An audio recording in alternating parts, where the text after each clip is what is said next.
ఇది తుడిచేయాలి. ఒకటి ఒక్కసారే అప్పగింపబడినటువంటి బోధలో 7 అంశాలు. ఇప్పటివరకు ఎన్ని చూసాం? 5 చూసాం. ఏదేది? ఆత్మ ఒక్కడే, ప్రభు నిరీక్షణ ఒక్కటే, ప్రభు ఒక్కడే, విశ్వాసం ఒక్కటే, తండ్రి అయిన దేవుడు. ఇంకా ఏది బాకీ ఉంది? శరీరం ఒక్కటే, బాప్తిసం ఒక్కటే. ఓకే, సో ఇది ఈ 2 అంశాలని రేపు చెప్తా. ఓకే, రేపు కంటిన్యూ అవుతుంది. ఇప్పుడు ఒక్కసారి అప్పగింపబడిన బోధనే చూద్దాం. తుడిపేసాను. ఈ ఒక్కసారి అప్పగింపబడినటువంటి బోధ అర్థం అవ్వాలంటే, ఓకే, బోధ అర్థం అవ్వాలంటే సత్యవాక్యాన్ని సరిగా విభజించాలి. ఒక్కసారి అప్పగింపబడిన బోధ అర్థం అవ్వాలంటే సత్యవాక్యాన్ని సరిగా విభజించాలి. 2 తిమోతి 2వ అధ్యాయం 15వ వచనం.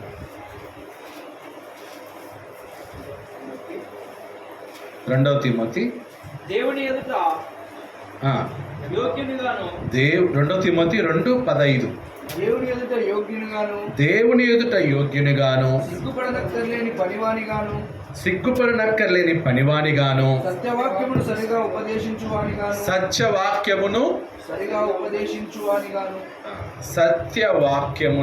ఏం చేయాలంట? సత్యవాక్యమును సరిగా ఉపదేశించు. సత్యవాక్యమును సరిగా ఉపదేశించువానిగాను నిన్ను నీవే దేవునికి కనపరుచుకొనుటకు జాగ్రత్త పడుము. సత్యవాక్యాన్ని ఏం చేయాలంట? సరిగా ఉపదేశించాలి. అంటే ఎలా ఉపదేశించకూడదు? క్రమం లేకుండా, ఆ తర్వాత ఎలా పడితే అలా, నోటికి ఏదొస్తే అది, మనసుకు ఏదొస్తే అది. రైట్? అంటే సత్యవాక్యాన్ని సరిగా ఉపదేశించంటే ఆ ఉపదేశము సత్యమా కాదా, నిజమా అబద్ధమా అని ఏం చేయాలన్నమాట? పరిశీలించి పరీక్షించి ఏం చేయాలన్నమాట? చెప్పాలి, ఉపదేశించాలి. అది తప్ప ఇప్పుడు డాక్టర్స్ ఉన్నారు. డాక్టర్లు మనకి ఏదైనా జబ్బుకి మందులు రాయాలంటే అలా నోటికి ఏదొస్తే ఆ మందు రాసేస్తారా? ఏం చేస్తారు వాళ్ళు? పరీక్షిస్తాడు. డాక్టర్ ఏం చేస్తాడు? ఫస్ట్ పరీక్షిస్తాడు. ఏమని పరీక్షిస్తాడు? రైట్? బీపీ ఎంత ఉంది, షుగర్ ఎంత ఉంది, లివర్ కండిషన్ ఏంటి. ఓకే, ఏ మాత్రలు ఇచ్చినా కూడా లివర్ కండిషన్ చూస్తారనమాట. లివర్ కండిషన్ ఎలా, ఈ మందు ఈ మోతాదు లివర్కి ఏమన్నా ఇబ్బంది కలగజేస్తుందా, వేరే అవయవాలకి ఏమన్నా కలగజేస్తుందా అని ముందు బ్లడ్ పరీక్ష ద్వారా బ్లడ్ టెస్ట్ చేస్తారు. బ్లడ్ టెస్ట్ ద్వారా తెలిసిపోద్ది ఏంటేంటి అని. దాన్ని బట్టి డోసేజ్ ఏం చేస్తారనమాట డాక్టరు. అంటే ఒక మందు ఇవ్వడానికి ఎన్ని పరీక్షలు అయి ఉంటాయి, ఆ మాత్రకి ఎన్ని టెస్టులు అయి ఉంటాయి, ఎంతమంది కలిసి కూర్చొని దాన్ని ఏం చేసి ఉంటారు? డిస్కషన్ చేసి ఎంత ఉండాలి, ఎంత మోతాదు ఉండాలి, 500 mg, 300 mg, 250 mg అని ఏం చేసి ఉంటారు అనమాట? డివైడ్ చేసి ఉంటారు మందుని కదా. సో ఆ జబ్బుని బట్టి, ఆ రోగాన్ని బట్టి ఎంజీ ఏముంటుంది అనమాట? పెరుగుతూ ఉంటుంది, తగ్గుతూ. ఈ శరీరానికే జబ్బు చేసినప్పుడు ఆ జబ్బును నయం చేయడానికి ఎంత పరీక్ష, ఎంత పరిశీలన, ఎంతమంది రీసెర్చ్ చేసి ఉంటారు. మరి అలాంటిది ఈ సత్యవాక్యాన్ని పరిశీలన చెయ్యొద్దా? పరీక్ష చెయ్యొద్దా? లేదా నోటికి ఏదొస్తుంది మాట్లాడేయాలా? పరీక్ష చేయాలి. అందుకే వాక్యం ఏం చెప్తుందంటే, తిమోతికి చెప్తున్నాడు అపోస్తలుడైన పౌలు గారు, సత్యవాక్యాన్ని ఎలా ఉపదేశించు? నువ్వు సరిగా ఉపదేశించు. సరిగా అంటే కరెక్ట్గా ఉపదేశించు, రాంగ్గా ఉపదేశించొద్దు, అబద్ధం చెప్పొద్దు, అడ్డదిడ్డంగా చెప్పొద్దు, సరిగ్గా సరైనది చెప్పు. అక్కడ సరిగా అనే దగ్గర నంబర్ 1 అని ఇచ్చి కింద ఏమన్నారు? విభాగించు వారిగా. ఏమన్నాడు? విభాగించు. సత్యవాక్యమును విభజించు అన్నాడు. సత్యవాక్యాన్ని ఏం చేయి? విభజించు. అంటే ఇప్పుడు ఇంత పెద్ద వాక్యం, అంటే ఇంత పెద్ద గ్రంథాన్ని అర్థం చేసుకోవడానికి ఏం చేయాలన్నమాట? విభజించు. ఇప్పుడు మనిషి దేహాన్ని కూడా హాస్పిటల్లో విభాగించారా? ఒక్కొక్క అవయానికి ఒక్కొక్క డాక్టర్ కదా. ఇప్పుడు గుండెకి డాక్టర్, కళ్ళకి ఒక డాక్టర్, ఊపిరితిత్తులకి ఒక డాక్టర్, కిడ్నీలకి ఒక డాక్టర్, ఎముకలకి ఒక డాక్టర్, చర్మానికి ఒక డాక్టర్ కదా, ముక్కు చెవి గొంతుకి ఒక డాక్టర్. ఎన్ని డాక్టర్లు ఉన్నారు కదా. అంటే ఆయా భాగాలకి ఆయా డాక్టర్లు ఉన్నారు. ఇప్పుడు గుండె డాక్టర్ దగ్గరికి వెళ్ళిపోయి నా కళ్ళు సరిగ్గా పనిచేయలేదు డాక్టర్ గారు, ఏమన్నా చేయండి, నేను ఏమంటాడు, అమ్మ నేను గుండెకి మాత్రమే, నువ్వు ఎవరి దగ్గరికి వెళ్ళు, కంటి డాక్టర్ దగ్గరికి వెళ్ళంట. అంటే మన మానవ దేహాన్ని మెడికల్ ఇండస్ట్రీ ఏం చేస్తుంది అనమాట, డివైడ్ చేస్తుంది, విభజించి ఏం చేస్తుంది అనమాట, ఆయా భాగానికి ఆయా అవయవానికి ఆయా డాక్టర్ని. అప్పుడు ఈజీగా ఉంది. అందుకే ఇప్పుడు హాస్పిటల్ ఎంటర్ అవ్వగానే మనకేం కనిపిస్తాయి, బోర్డులు వేస్తుంటారు కదా, ఏమని, కార్డియాలజీ లెఫ్ట్ అంటే గుండెకి సంబంధించిన డాక్టర్ లెఫ్ట్లో ఉంటాడు, కంటికి సంబంధించిన డాక్టర్ రైట్లో ఉన్నాడు, స్ట్రైట్ వెళ్తే ఎముకల డాక్టరు, ఫస్ట్ ఫ్లోర్లో ఏమో చర్మం డాక్టరు, ఇలా ఏంటనమాట విభజించారు. అలాగే ఈ బైబిల్ని కూడా విభజిస్తేనే మనకేమవుతుంది అనమాట, అర్థం. విభజించకపోతే అర్థం కాదు. ఒకడు బైబిల్ చదివేటప్పుడు చదువుతా ఉండి దేవా ఈరోజు నాకు మంచి వాగ్దానమి అని చెప్పి చదివాడంట. చదివితే వానికి వచ్చిన వాగ్దానం ఏంటంటే యూదా ఇస్కరియోతు ఊరేసుకొని చచ్చెను అనే వచనం వచ్చిందంట. యూదా ఇస్కరియోతు ఊరేసుకొని చనిపోయిననే వచనం వచ్చిందంట. పొద్దున్నే వాగ్దానం అని ఇలా చదివాడు కదా. కొంతమంది ఎలా చదువుతారంటే ఈరోజు దేవుని వాగ్దానం ఏంటి, ఇలా ఓపెన్ చేస్తారు. అప్పుడు ఇది పనిచేస్తుందా? మళ్ళీ తూచి మళ్ళీ రాలేదు, అదే బాగుంది, ఇది బాగుంది, ఇది తీసేస్తాను.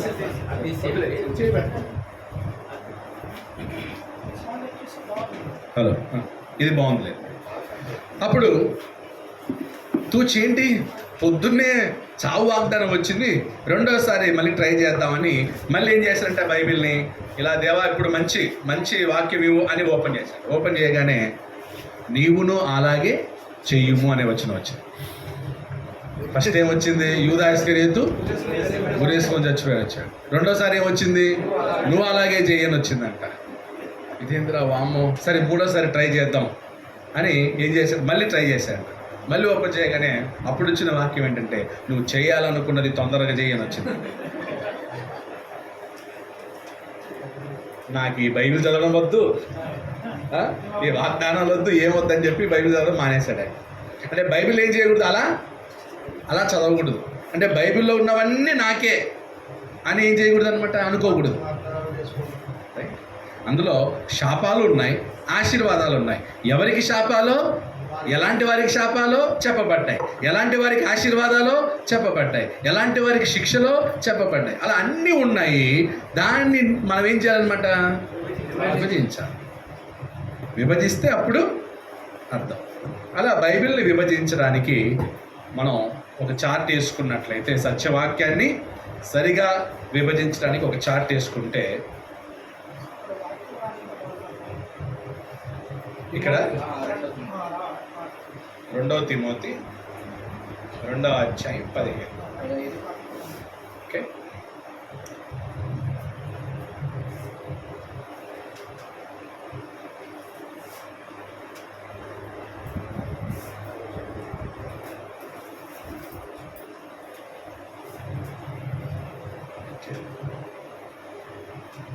బైబిల్ గ్రంథాన్ని 3 యుగాలుగా విభజించడం జరిగింది. ఎన్ని యుగాలు?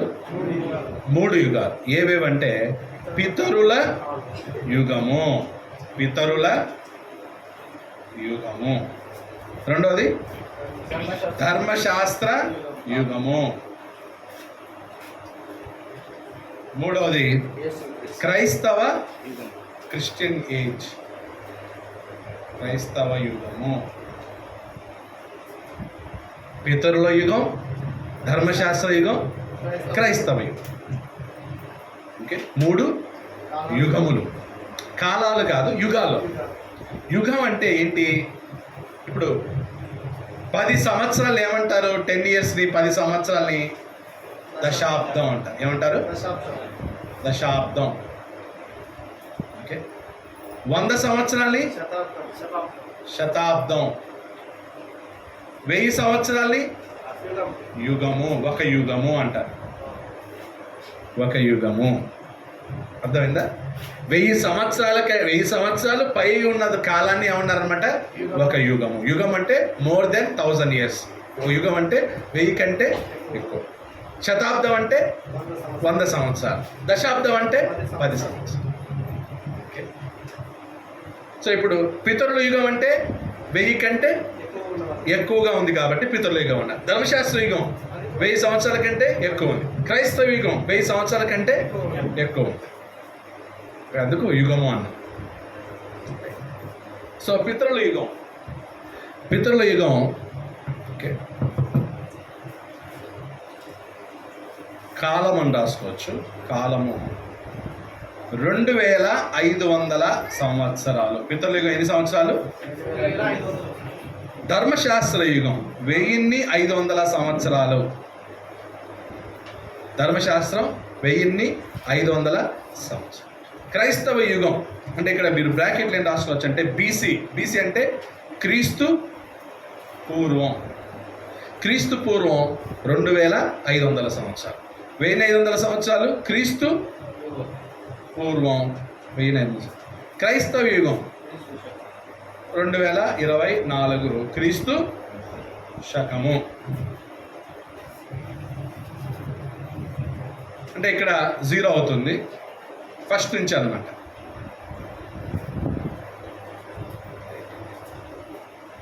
ఈ క్రైస్తవ యుగాన్నే క్రొత్త నిబంధన అన్నారు. ఏమన్నారు? క్రొత్త నిబంధన. పితరుల యుగము, ధర్మశాస్త్ర యుగాన్ని ఏమన్నారనమాట?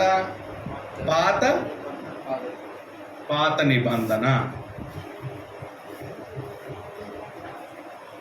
అర్థమవుతుందా? పాత నిబంధనలో ఎన్ని యుగాలు కనిపిస్తాయి మనకి? పితరుల యుగం, ధర్మశాస్త్రం. క్రొత్త నిబంధన అంటే క్రైస్తవ యుగం. క్రొత్త నిబంధన క్రైస్తవ యుగానికి సంబంధించింది.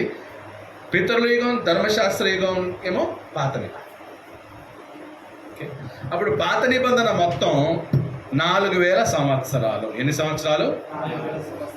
క్రొత్త నిబంధన 2000+ ఇయర్స్. ఓకే. టోటల్ 6000 సంవత్సరాలు. అర్థమవుతుందా? ఇప్పుడు నెక్స్ట్ పుస్తకాలు. బైబిల్లో ఉన్న పుస్తకాలు ఏ యుగానికి సంబంధించింది? పుస్తకములు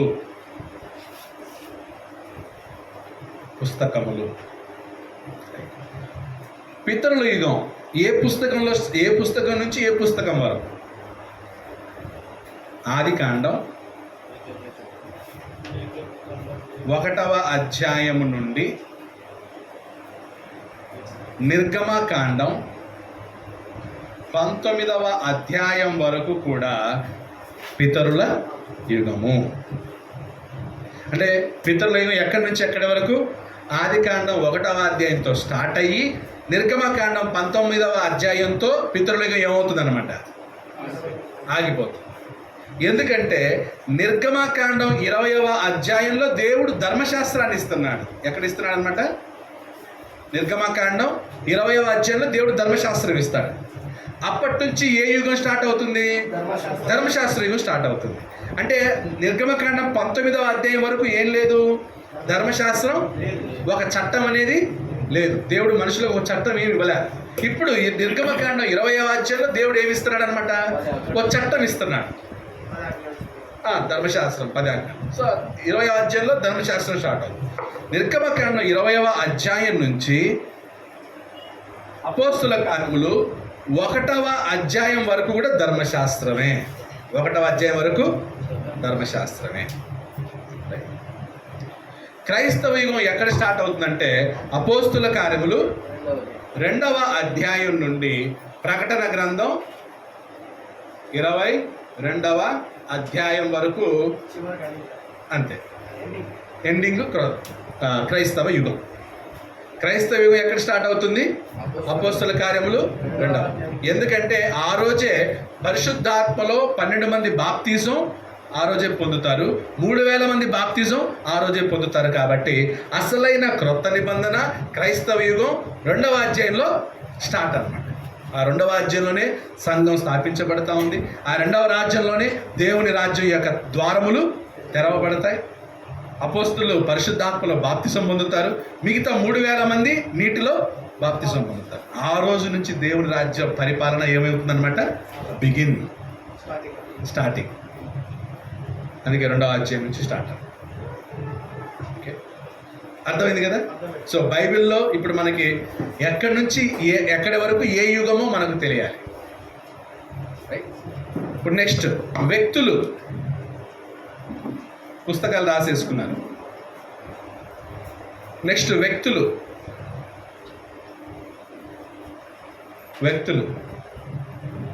పితరుల యుగం ఏ వ్యక్తి నుంచి ఏ వ్యక్తి వరకు? ఆదాము నుండి. ఓకే, ఆదాము తర్వాత కొంచెం మెయిన్ పర్సన్స్ చూద్దాం. ఆదాము, నోవాహు, తర్వాత అబ్రహాము తర్వాత ఇస్సాకు తర్వాత యాకోబు తర్వాత యోసేపు. ఓకే, సో యోసేపు వరకు ఏ కాలం అన్నమాట? పితరుల కాలం. ధర్మశాస్త్ర యుగం ధర్మశాస్త్ర యుగంలో ఎవరు స్టార్టింగ్? మోషేతో ధర్మశాస్త్ర యుగం స్టార్ట్ అవుతుంది. మోషే తర్వాత యెహోషువ తర్వాత న్యాయాధిపతులు తర్వాత రాజులు. ఓకే, రాజుల తర్వాత ప్రవక్తలు. ఈ వీళ్ళకి ఈ కాలంలోనే ప్రవక్తలు కూడా ఉన్నారు. వాళ్ళ ప్రవక్తలు, రాజులు. చివరి రాజు సిద్కియా తర్వాత ఓకే 400 సంవత్సరాలు మౌన కాలం. 400 సంవత్సరాలు అంటే దేవుడు ఏ ప్రవక్తను పంపలేదు, ఏ ప్రవచనం పంపలేదు. కాబట్టి 400 సంవత్సరాలు మౌనకాలం. 400 సంవత్సరాలు మౌనకాలం తర్వాత ఎవరు జన్మిస్తున్నారు? బాప్తిస్మం ఇచ్చే యోహాను. బాప్తిస్మం ఇచ్చి యోహాను జన్మిస్తాడు. బాప్తిస్మం ఇచ్చి యోహాను తర్వాత ఎవరు జన్మించారు? యేసుక్రీస్తు.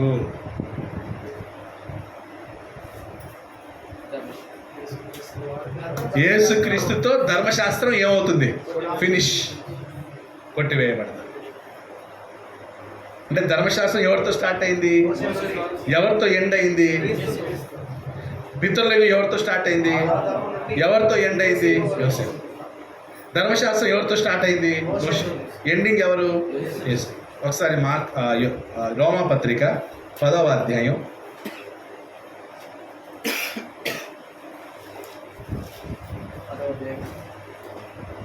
రోమా 10:4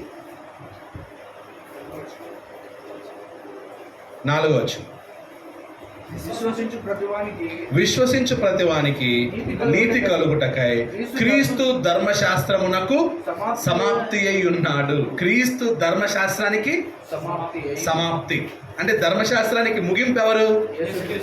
అంటే యేసుక్రీస్తుతో ధర్మశాస్త్రం ఏమైంది? Chapter close. ధర్మశాస్త్రం ఏమైపోయింది అంటే అందులో ఉన్న ఆజ్ఞలు, విధులు ఏమయ్యాయి అన్నమాట? కొట్టివేయబడ్డాయి. శిలువలో యేసు ప్రభు దాన్ని ఏం చేశారంట? మేకులకు కొట్టివేశాడు. నేను చెప్తున్నానా బైబిల్ చెప్తున్నా? అంటే ధర్మశాస్త్రం యేసుక్రీస్తు ఏమైంది అనమాట? అప్పుడు క్రైస్తవ యుగం ఎవరితో స్టార్ట్ అవుతుంది? 12 మంది శిష్యులు అనొచ్చు, లేదా అపోస్తలులు. ఎవరు? అపోస్తలుల తర్వాత మొదటి శతాబ్దపు ఫస్ట్ సెంచురీ క్రిస్టియన్స్ అన్నారు. ఓకే, మొదటి శతాబ్దపు క్రైస్తవులు. తర్వాత నేటి వరకు కూడా క్రైస్తవ యుగమే. నేటి వరకు అంటే 2024 వరకు కూడా క్రైస్తవ యుగం. ఎప్పుడు క్రైస్తవ యుగం ఎండ్ అవుతుంది? 2వ క్రీస్తు రెండవ రాకడ వరకు క్రైస్తవ యుగమే. ఆ తర్వాత ఇంకొక యుగము లేదు, క్రైస్తవ యుగమే లాస్ట్. ఆ తర్వాత అందరు ఎక్కడికి వెళ్ళాల్సి వస్తుంది? ఇంకా పరలోకానికి షిఫ్ట్ అవ్వాలి. భూమి మీద ఇంకా వేరే యుగము ఉండదు, క్రైస్తవ యుగమే లాస్ట్. సో ఇది ఎంతవరకు యేసు ప్రభు వస్తాడో అంతవరకు క్రైస్తవ యుగమే కొనసాగుతుంది. సో అలా వ్యక్తుల ద్వారా మనం ఏం చేస్తాం అనమాట, ఏ వ్యక్తులు ఏ యుగానికి సంబంధించిన వాళ్ళు. రైట్? అర్థమవుతుందా? నా తెలుగు అర్థమవుతుందా? నెక్స్ట్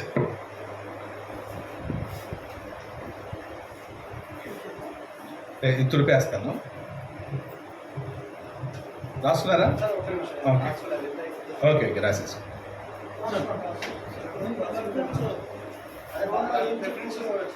ఏది? యేసుక్రీస్తు సమాప్తి అనేది కదా, రోమా 10:4.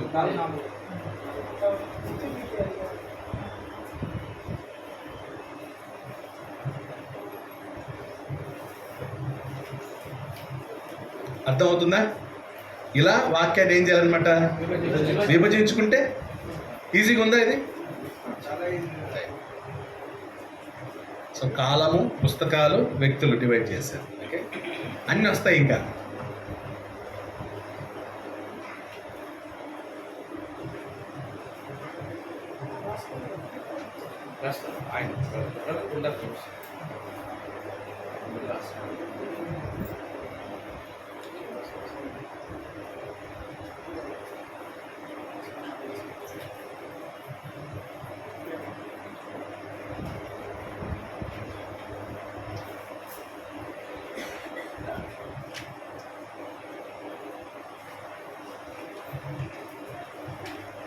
ఓకే,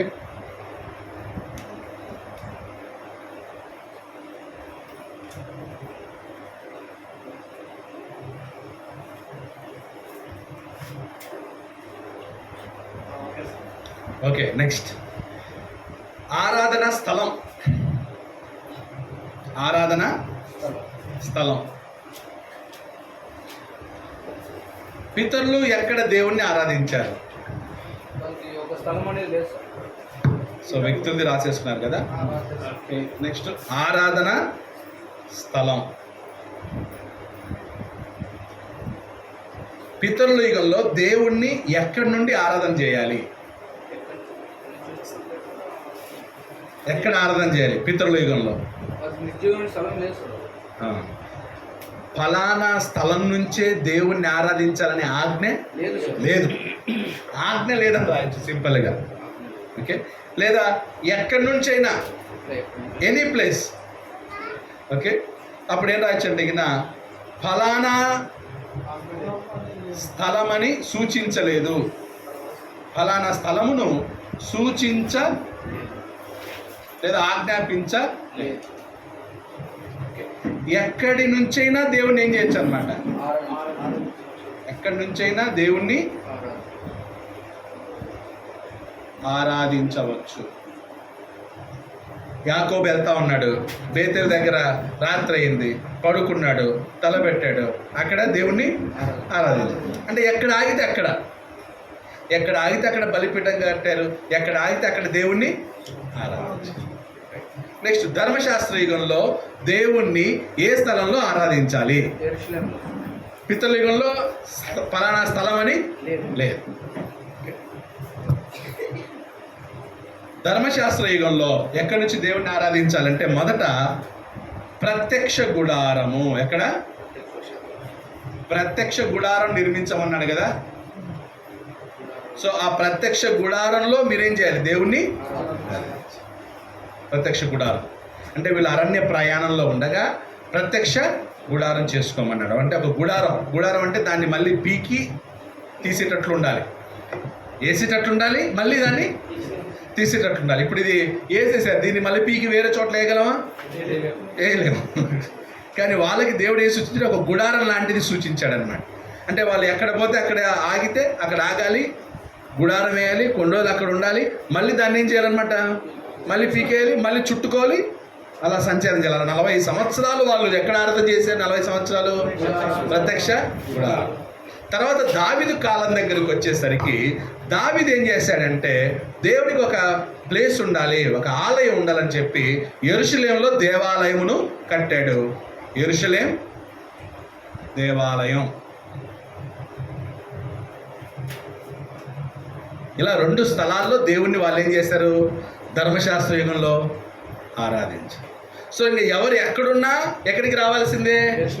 యెరూషలేం దేవాలయానికి రావాల్సిందే. సంవత్సరానికి ఎన్నిసార్లు రావాలి యెరూషలేం దేవాలయానికి? తప్పకుండా 3 సార్లు విజిట్ చేయాలి. పండగలన్నీ ఎక్కడ చేయాలి? యెరూషలేం దేవాలయంకి వెళ్ళే చేయాలి. యెరూషలేంలో దేవాలయం కట్టకముందు ఎక్కడ ఆరాధన చేసేవాళ్ళు? ప్రత్యక్ష గుడారం. దావీదు ప్లాన్ చేశాడు, సొలొమోను యెరూషలేం దేవాలయాన్ని కట్టాడు. ఇంకా అందరు ఎక్కడికి వచ్చి ఆరాధన చేసేవాళ్ళు? యెరూషలేంకే రావాలి. ఇప్పుడు అందరూ మీ దగ్గర గుత్తి ఉంది కదా, గుత్తి దగ్గరికి వెళ్తా ఉన్నారు. ఏంటి అది? అద్భుత కుమార్. మొత్తం చుట్టుపక్కల ఉన్న పనులందరూ ఎక్కడికి వెళ్తారు? రేపే అనుకుంటాను, శనివారం పోతారు.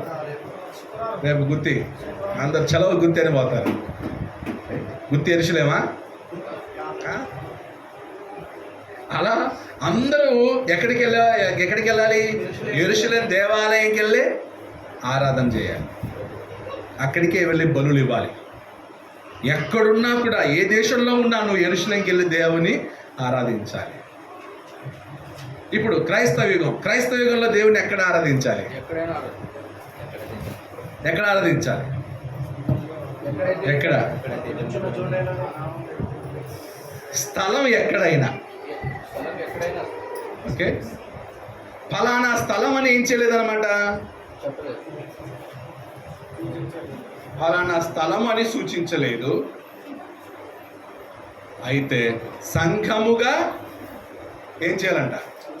సంఘముగా కూడుకొని ఆరాధించాలి. స్థలం ముఖ్యం కాదు, కానీ సంఘంగా కూడుకోవాలి.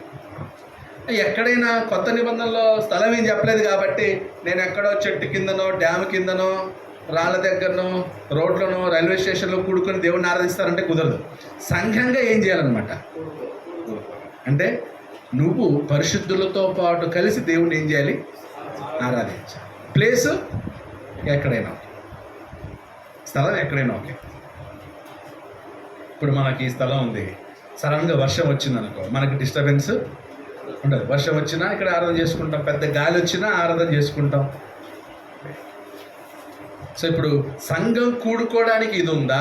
దీనికోసం మనం ఉన్నాం. సంఘం కూడుకోవడానికి ఈ షెడ్ అంతే తప్ప ఈ షెడ్ సంఘం కాదు. మనం సంఘంగా కూడుకొని దేవుణ్ణి ఏం చేస్తున్నాం? ఈ స్థలంలో ఆరాధిస్తున్నాం. రేపు దీన్ని ఖాళీ చేయమంటే ఖాళీ చేసి వేరే చోటికి వెళ్తాం. అక్కడ మళ్ళీ ఎలా కూడుకోవాలి? సంఘంగా కూడుకొని దేవుణ్ణి ఆరాధించాలి. సో కొత్త నిబంధన అంటే ఫలానా స్థలం అని లేదు, కానీ సంఘముగా కూడుకొని ఆరాధించాలి. క్లియర్? నెక్స్ట్, ఆరాధనా దినం. ఏ రోజు దేవుణ్ణి ఆరాధించాలి? పితరుల యుగంలో ఏ రోజు ఆరాధించారు? పితరుల యుగంలో రోజు లేదు. ఓకే, ఫలానా దినమని సూచించలేదు, చెప్పలేదు. ఈ రోజే దేవుణ్ణి ఆరాధించాలని చెప్పలేదు. ఎనీ డే, ఏ రోజైనా దేవుణ్ణి ఏం చేయొచ్చు? ఆరాధించవచ్చు. ధర్మశాస్త్ర యుగంలో శనివారం లేదా సబ్బాత్ దినం అన్నారు. శనివారాన్ని ఏమన్నారు అనమాట? సబ్బాత్ దినం. సబ్బాత్ దినం అంటే విశ్రాంతి దినం. విశ్రాంతి దినం వచ్చేది ఏ రోజు? శనివారం. అంటే 6 రోజులు దేవుడు పనిచేశాడు, 7వ రోజు విశ్రాంతి తీసుకున్నాడు. దానికి గుర్తుగా మీరు కూడా ఏం చేయండి అని చెప్పాడు? 6 రోజులు పని చేయండి, 7వ రోజు మీరేం చేయండి? విశ్రమించండి. ఆ రోజు దేవునికి విశ్రాంతి దినము, అది పరిశుద్ధంగా దాన్ని ఏం చేయాలి? మీరు ఆచరించాలి. ఆ రోజు ఎవరు ఉద్యోగాలకు వెళ్ళకూడదు, పనులకు వెళ్ళకూడదు, ఈవెన్ కట్టెలు కూడా ఏరకూడదు. ఆ రోజు దేవుని దినం. ఆ రోజంతా దేవుణ్ణి ఆరాధించడం, ఆ తర్వాత స్తుతించడం, సంఘంగా కూడుకోవడం, కుటుంబంగా కూడుకోవడం. ఆ రోజు దేవుంది. ఒకసారి శనివారం రోజు ఒకడు కట్టెలు కొట్టడానికి వెళ్తే వాడిని ఏం చేశారు? రాళ్ళతో కొట్టి చంపేశారు. ఎలా శనివారం నువ్వు ఏ పని చేయకూడదంటే కట్టెలు కొట్టడానికి వెళ్తావా? శనివారం ఆ రోజు ఏ పని పెట్టుకోకూడదు. ఆ రోజు ఎవరిదనమాట? దేవుడి.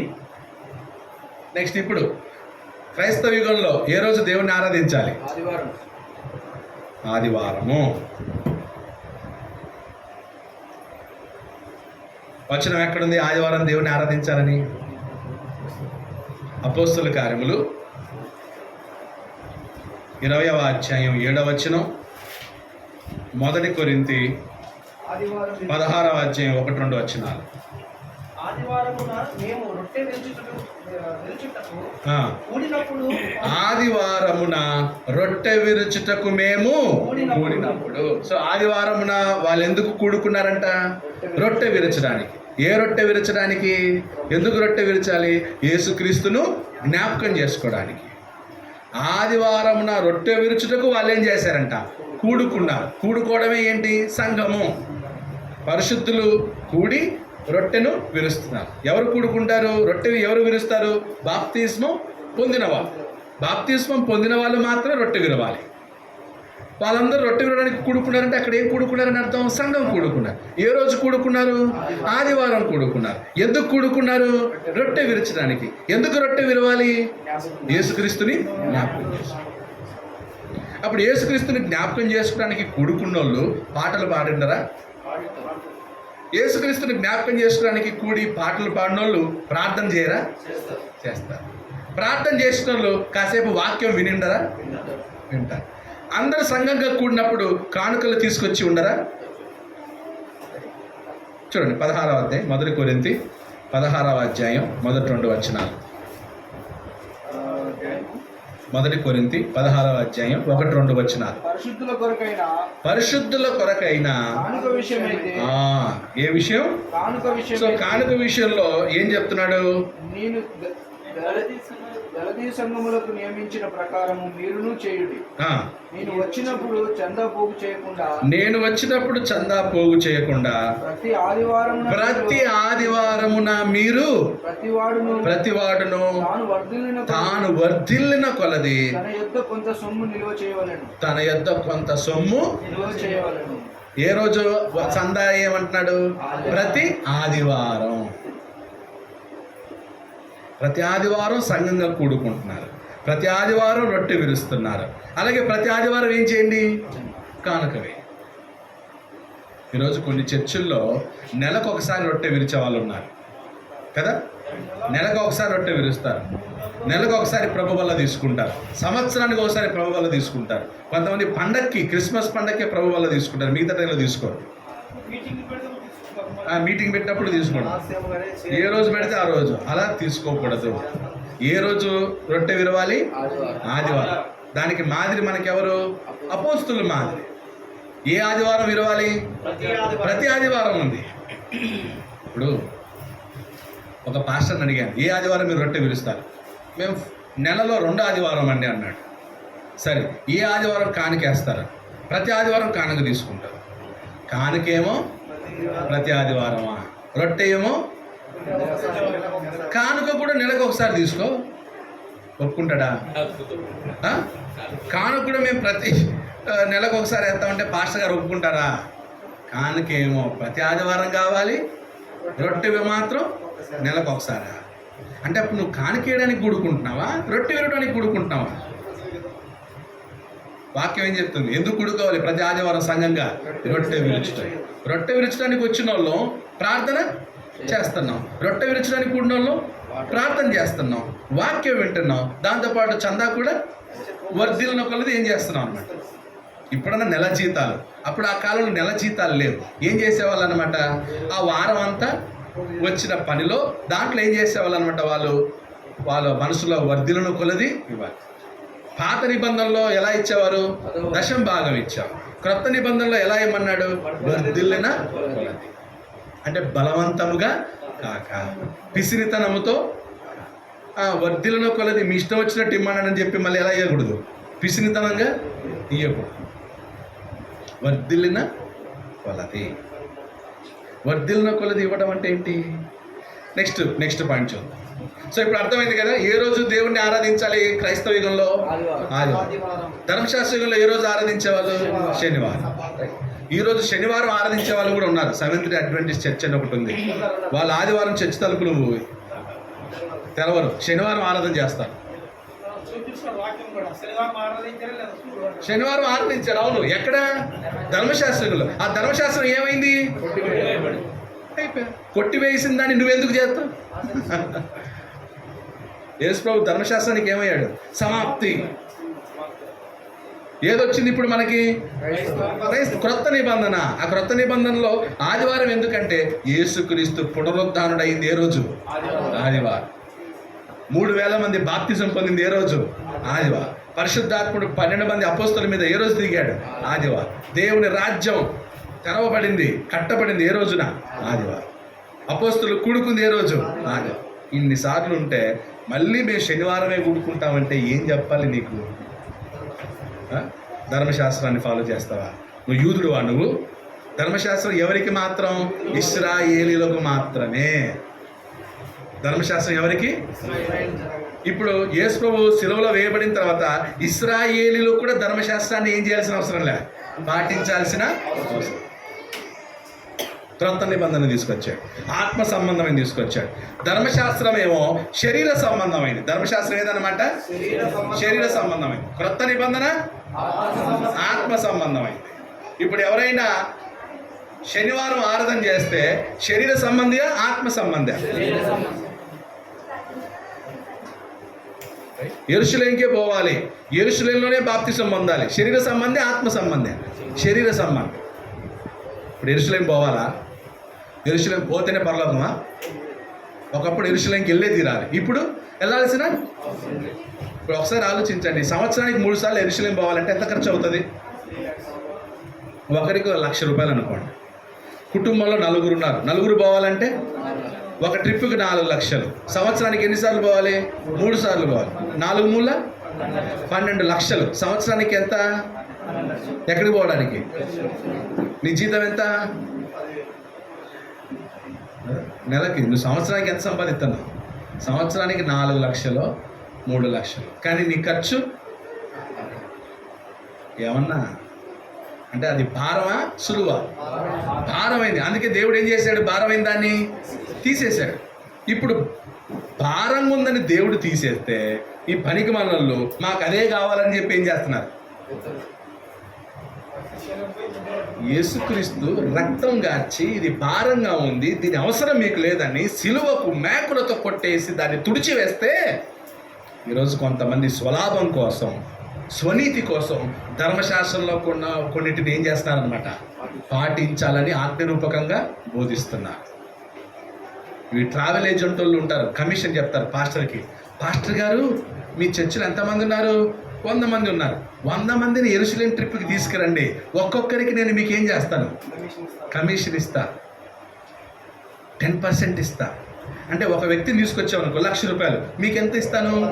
10,000 కమిషన్ ఇస్తా. అప్పుడు పాస్టర్ అవునా, ఒకడికి 10 అంటే 100 మందికి ఎంత? 10,000 వచ్చిందంటే 10 లక్షలు. 10 లక్షలు క్యాష్ వచ్చాయి పాస్టర్కి. మళ్ళీ మీ ఫ్యామిలీకి అంతా టూర్ అండి, ఫ్రీ అండి అంటాడు.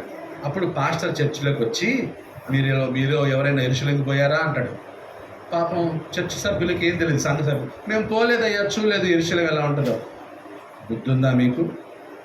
బతికుండగా కనీసం ఒక్కసారన్నా యెరూషలేం చూడకపోతే అసలు మనం క్రైస్తవులమేనా? ఆ హోలీ ల్యాండ్ని మనం తాకి అక్కడున్న మట్టిని తీసుకురావాలి. అక్కడ పోయి ఆ నీళ్లను తాకితే యేసు ప్రభు మనల్ని ముట్టినంత ఆహ్లాదం అవుతుంది. అనగానే అందరికీ అవుతుంది, మేము వస్తాం. అప్పుడైతే అందరూ ఒక్కొక్కరు 1,00,000 తీసుకురండి. 1,00,000 ఎక్కడి నుంచి వస్తుంది పేదోళ్ళ దగ్గర? అప్పుడు కమ్మలో అవో ఇవో ఇంటి పత్రాలు తాకట్టు పెట్టి ఏం చేస్తారు? తీసుకొస్తారు. అందరూ చక్కగా యెరూషలేం పోయినారు, వారం రోజులు ఉన్నారు, బాగా తిరిగారు, అన్ని చూస్తే తిరిగి వచ్చారు. పాస్టర్కి రావాల్సిన కమిషన్ వచ్చా, వీళ్ళు ఫ్రీకి వెళ్ళారు. ఇప్పుడు తిప్పలు ఎవరికి? నెక్స్ట్ ఏం చేయాలి? ఇప్పుడు సంఘ సభ్యులు ఏం చేసి ఉంటారు? అప్పు చేసి తీసుకొచ్చింటారు, ఇప్పుడు దాన్ని వడ్డీ కట్టాలిగా. ఆ వడ్డీ కట్టలేక ఆ బంగారం పోయినవి, ఇల్లులు కూడా పోయిన ఉన్నారు, రోడ్డు మీదకి పడ్డ కుటుంబాలు ఉన్నాయి. అంటే వీని దురాపేక్షకి ధనాపేక్షకి ఎవరు బలయ్యారు? యాక్చువల్లీ యెరూషలేం వెళ్ళాల్సిన అవసరమా? డబ్బులు ఉన్నవాడు ఊరికి వెళ్ళి తిరుక్కుని వచ్చాయి అంతే తప్ప యెరూషలేమే వెళ్ళాలి. మొన్న రీసెంట్గా ఒక సినిమా యాక్టర్ రాజా అనే అతను క్రిస్టియన్ అయ్యాడు తెలుసా?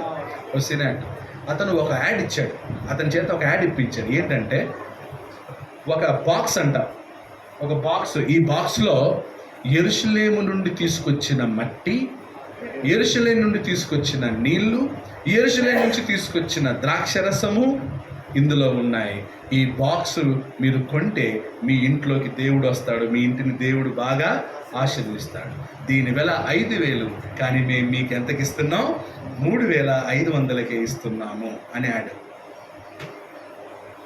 ఎవరు? ఆ రాజానేతను యాడ్ చూపిస్తాడు. ఏంటి? ఆ మట్టిని తెచ్చుకోవాలా? యెరూషలేం మట్టి ఆశీర్వాదమా?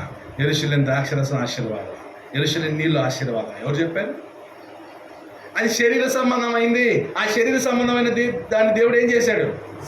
కొట్టి పడేశాడు. కానీ వీళ్ళ బిజినెస్ కోసం, వ్యాపారం కోసం దాన్ని ఏం చేస్తున్నారనమాట? నమ్మొద్దు, అలాంటి వాటికి నమ్మొద్దండి. అర్థమైందా?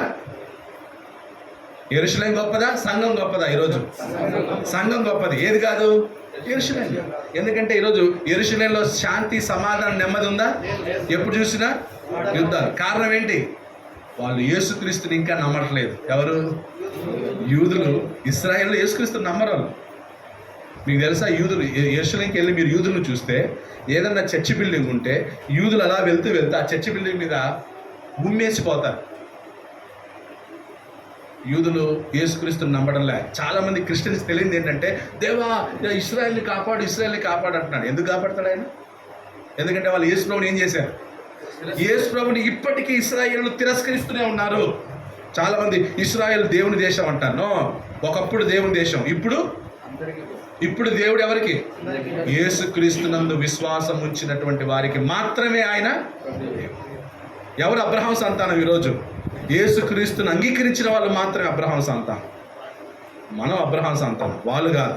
ఎందుకంటే ఆ ఆశీర్వాదం వాళ్ళకి ఎప్పుడో పోయింది. యేసు ప్రభు వచ్చాక పోయేసింది. ఈరోజు మనమందరం ఆత్మ సంబంధమైన ఇశ్రాయేల్. అర్థమవుతుందా? కాబట్టి మనం ఆత్మ సంబంధమైన దాన్ని ఫాలో చేద్దామా, శరీర సంబంధమైన దాన్ని ఫాలో చేద్దామా? అంతే. ఒకడు గలతీ పత్రిక చూడండి, లాస్ట్లో చెప్తానులేండి, లాస్ట్లో చెప్తాను ఆ వచ్చిన. నెక్స్ట్ ఆరాధన దినం అయింది. ఇప్పుడు నెక్స్ట్ ఎన్ని గంటలకు భోజనం? 1:30. ఓకే, ఇంకా హాఫ్ అన్ అవర్ ఉంది. నెక్స్ట్ బలులు, జంతు బలులు. జంతు బలులు అంటే జంతువుల్ని బలిచ్చేవారు. పితరుల యుగంలో జంతు బలి ఉండేదా? జంతు బలులు కలవు అని రాసుకోండి. జంతు బలులు ఆదాం బలిచ్చాడు, కయ్యను బలిచ్చాడు, ఓకే, అందరూ బలిచ్చాడు, ఉన్నాయి. నోవాహు బలిచ్చాడు, ఇస్సాకు ఇచ్చాడు, యాకోబు ఇచ్చాడు. ధర్మశాస్త్ర యుగంలో జంతు బలులు ఉన్నాయా? ధర్మశాస్త్ర యుగంలో కూడా ఏమున్నాయి? జంతు బలులు ఉండేవి, కలవు. క్రొత్త నిబంధనలో క్రైస్తవ యుగంలో జంతు బలులు ఉన్నాయా? లేదు. క్రీస్తు ఒక్కసారే బలి అయ్యను. క్రీస్తు అందరి కొరకు ఒక్కసారే బలి ఆయను.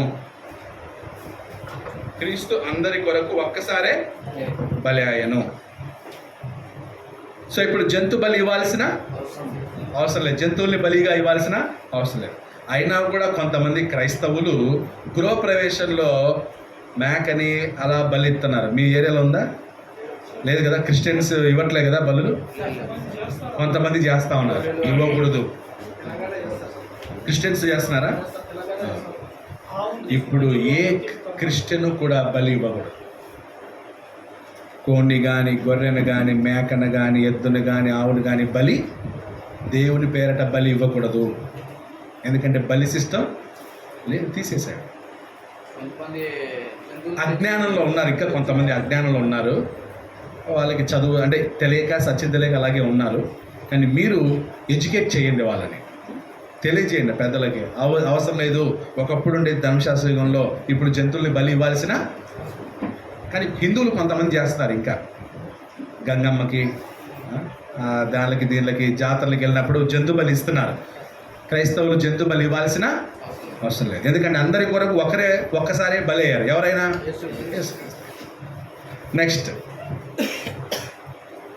నెక్స్ట్ ఆరాధనలో వాయిద్యాలు.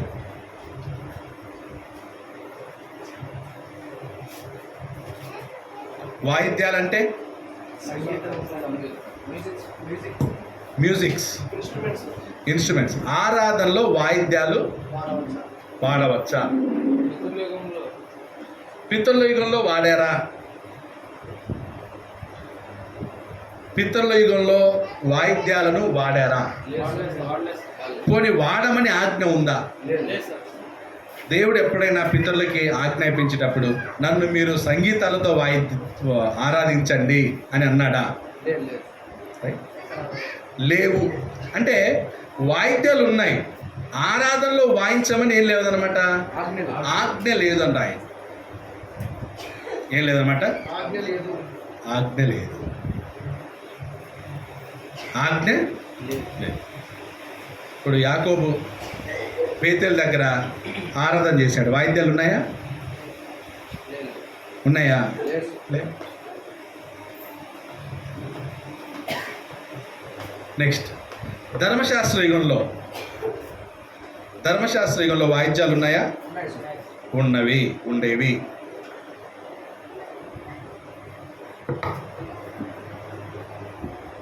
కలవు, వాయిద్యాలు కలవు.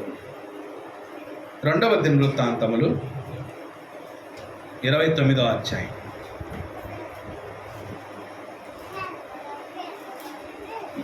2వ దినవృత్తాంతములు 29వ అధ్యాయం 25 నుంచి 28 వచనాలు చదివితే 25 నుంచి 28. 2వ దినవృత్తాంతములు 29, 25 నుంచి. మరియు దావీదు రాజులను దీర్ఘశాయి నాదాదును ప్రవక్త అయిన నాతానును చేసిన నిర్ణయం చొప్పున యెహోవా మందిరంలో తాళములను సర్వమండలములను సితారులను వాయించుటకై, సితారను స్వరమండలములను తాళములను వాయించుటకై లేవీయులను ఏర్పాటు చేశాను. ఎవరిని? లేవీయులను ఏర్పాటు చేశాను.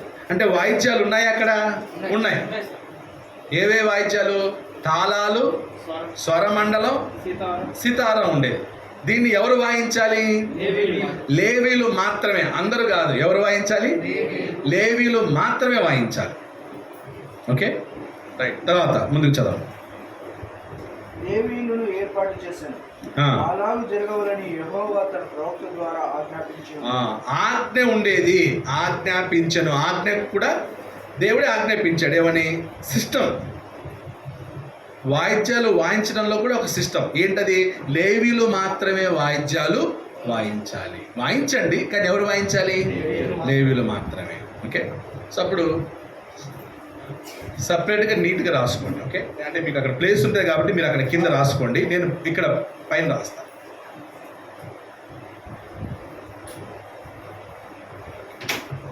సో ఎవరు వాయించాలి?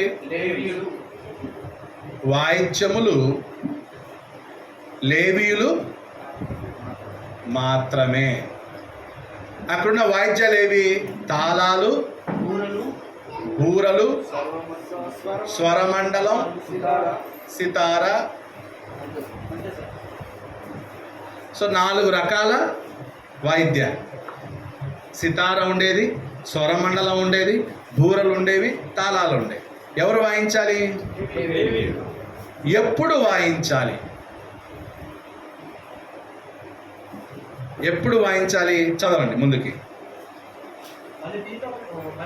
బలిపీఠము మీద దహన బలులను అర్పించుడని హిజ్కియా ఆజ్ఞాపించాను.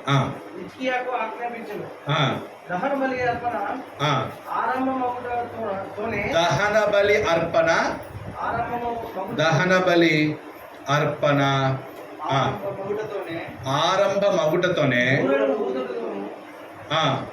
ఇశ్రాయేలు రాజైన దావీదు చేయించిన వాయిద్యాలను వాయించుతోను యెహోవాకు స్తుతి గానము ఆరంభమాయెను. యెహోవాకు స్తుతి గానము ఆరంభము ఆయ్. అంటే దహన బలి అర్పణ ప్రారంభించినప్పుడు వేటిని ఊదాలి? బూరలు ఊదాలి, తాళాలు, స్వరమండలాలు, వాయిద్యాలు స్టార్ట్ చేయాలి. అప్పుడు దేవుణ్ణి స్తుతించడం, బలు అర్పించడం. ఒకవైపు బలు అర్పిస్తున్నారు, బలు అర్పించేటప్పుడు వాయిద్యాలతో ఏం చేయాలన్నమాట. తర్వాత అంతసేపును సర్వ సమాజమును ఆరాధించుచుండెను. గాయకులు పాడుచుండిరి. బూరలు ఊదువారు నాదము చేయుచుండిరి. దహన బలి అర్పణ సమాప్తమగు వరకు ఇదంతయు జరుగుచుండెను. ఎప్పటి వరకు? ఎప్పుడు? దహన బలి అర్పణము నుండి ఎంత వరకు?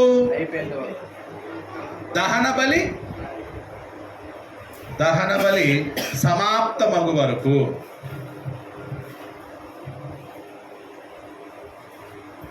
దహన బలి ఆరంభం నుండి దహన బలి సమాప్తం అయ్యేంత వరకు ఏం వాయించాలి? వాయిద్యాలు వాయించాలి. ఎందుకు? ఇప్పుడు బలించిన ఎన్ని వేల గొర్రెలు, పశువులు ఉంటాయి. వాటిని వధించేటప్పుడు అరుస్తూ ఉంటాయి కదా. ఆ సౌండ్ ఇది కాకుండానికి ఈ వాయిద్యాలు ఏం చేసేవాళ్ళు అనమాట. అప్పుడు గొర్రెలు, ఆవులు మ్యా అని అరుస్తూ ఉంటాయి. ఇప్పుడు ఆ సౌండ్ ఏమవ్వాలి? అది హైలైట్ కాకుండా అంటే అప్పుడు ఏం చేస్తూ ఉంటారు? ఈ వాయించాలి. తంబురులు, సితాలు వాయించేవాళ్ళు, అవి కొట్టేవాళ్ళు, ఇవి వాయించేవాళ్ళు. కోసేవాడు, పాటలు పాడేవాళ్ళు పాట పాడుతూ ఉంటారు. దహనాలు అర్పించేవాళ్ళు అర్పిస్తూ ఉంటారు. అది కంటిన్యూ అవుతూ ఉంటుంది. మొత్తం ఈ తతంగం అంతా ఎంతవరకు? దహన బలి అన్నీ కూడా తెచ్చిన బలి పశువులన్నీ ముగిసేంత వరకు ఏం చేశారన్నమాట? వాయిద్యాలు వాయించారు. ఇది అయిపోగానే అది అయిపోయింది. తర్వాత వారు అర్పించుట ముగించిన తర్వాత రాజును అతనితో కూడిన వారందరూ తమ తలలు వంచి ఆరాధించిరి. తలలు వంచి, ఇది వాయిద్యాలతో చేసేది. ఇప్పుడు అందరు తలలు వంచి ఆరాధించాలంటే ఎవరు వాయిద్యాలు వాయించేది? అంటే వాయిద్యాలన్నింటినీ ఏం చేశారు? పక్కన పెట్టి మళ్ళీ ఏం చేశారు? తలలు వంచి. అంటే అప్పుడు వాయిద్యాలు దేని కొరకు మాత్రమే ఉపయోగించేవాళ్ళు? బలి అర్పించేటప్పుడు మాత్రమే వాయిద్యాలు వాయించేవాళ్ళు. ఎందుకు? ఈ శబ్దాన్ని, పశువుల శబ్దం డిస్టర్బ్ చేయకుండా ఉండడానికి వాయిద్యాలు వాయించారు. కారణం ఉందా లేదా? ఒక కారణం కోసం వాళ్ళు వాయిద్యాలు వాయించారు. ఇప్పుడు దహన బలి అర్పణ అయిపోయిన తర్వాత అందరూ కాళ్ళు చేతులు శుభ్రం చేసుకుని వచ్చి మౌనంగా అందరు ఏం చేశారు? తలలు వంచి. అప్పుడు ఏ ఒక్క వాయిద్యం కూడా అర్థమవుతుందా? వాయించారు. ఎప్పుడు?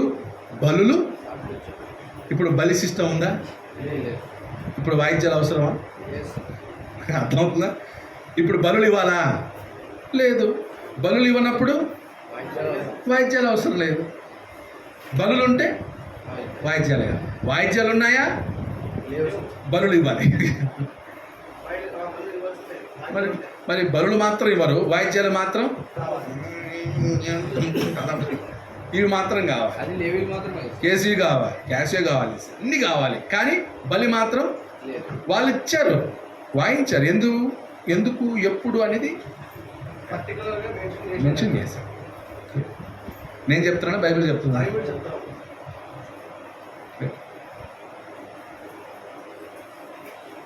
నెక్స్ట్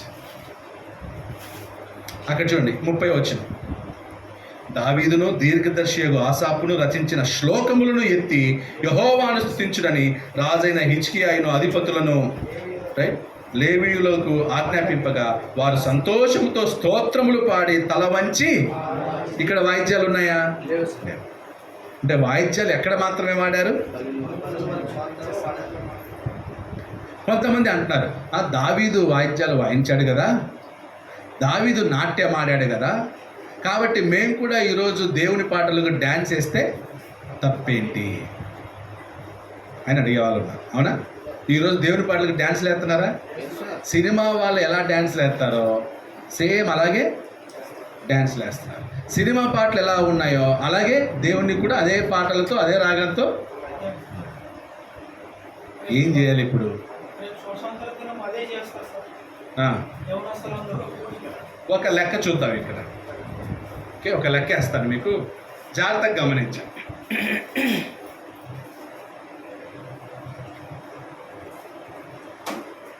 యెరూషలేం దేవాలయం కానీ ప్రత్యక్ష గుడారం కానీ ఎలా ఉంటుందో మీరు తెలుసుకోవాలి.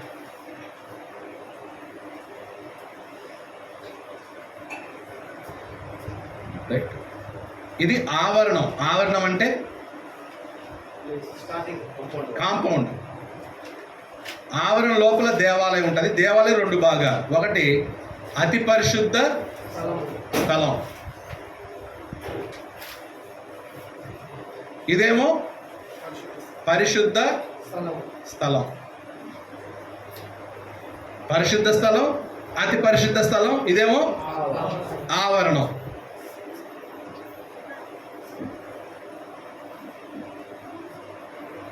ఇది గేట్, ఎంట్రన్స్. ఇప్పుడు ఈ పరిశుద్ధ స్థలంలో ఏ ఏ వస్తువులు ఉంటాయో తెలుసా? ఓకే, దీపస్తంభం ఉంటుంది. ఏముంటుంది? దీపస్తంభం, ల్యాంప్ స్టాండ్ ఉంటుంది. తర్వాత ధూప వేదిక ఉంటుంది.